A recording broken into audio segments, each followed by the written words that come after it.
Paul Ariès, bonjour. Bonjour. Vous publiez en mars 2016 un livre intitulé La face cachée du pape François chez Max Milo. Comment peut-on oser écrire un livre contre le pape? Vous n'avez pas peur d'être à contre-courant? L'amour du pape est en effet devenu obligatoire. Ce n'est plus seulement le Saint-Père, mais le petit père des peuples. Même certains vieux bouffords de curés semblent conquis. La droite et l'extrême droite haussent le ton. La gauche et les écolos auraient enfin leur pape à eux. Un pape rouge et vert, un pape anticapitaliste et écolo. Cette thèse est une escroquerie intellectuelle et politique. Ce pape est simplement un champion de la com qui tente de racheter l'image de l'Église compromise dans des scandales politiques, religieux, sexuels, pédophiles, à répétition. Ce pape n'est pas plus écolo que Jean-Paul II et pas plus social que Benoît XVI. Le pape François est un tartuffe qui nous enfume. Vous dites, dans La face cachée du pape, que François est le meilleur des pires.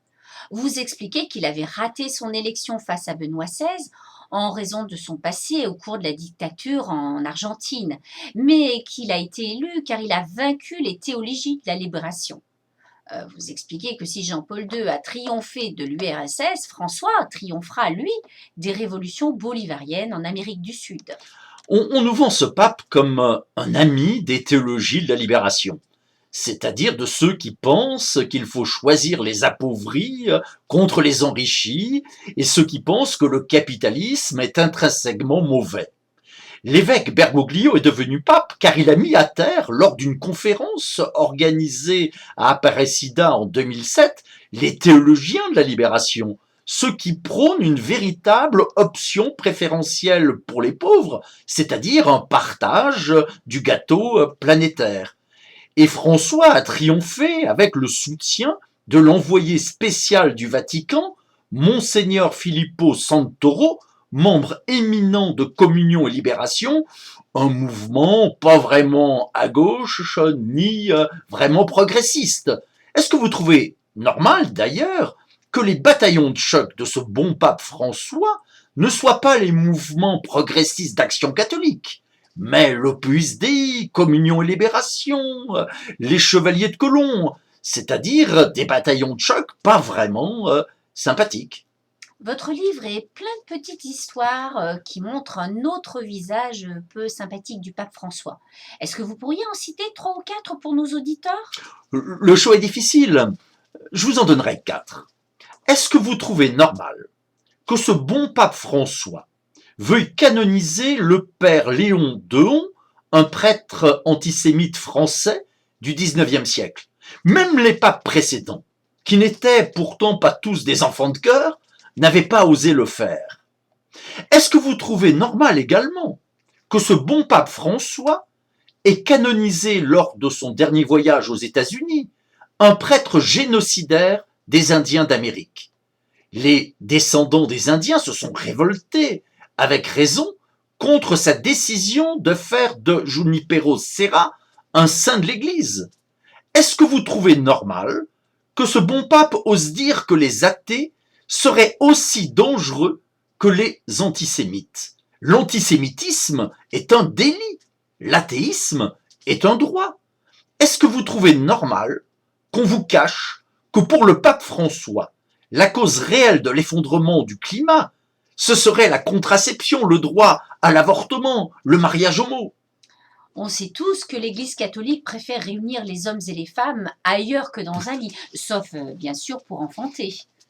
Savez-vous d'ailleurs que pour cette Église, le pire péché, ce n'est même pas de forniquer avec sa voisine ou son voisin, mais de désirer un peu trop son propre conjoint ou sa propre conjointe.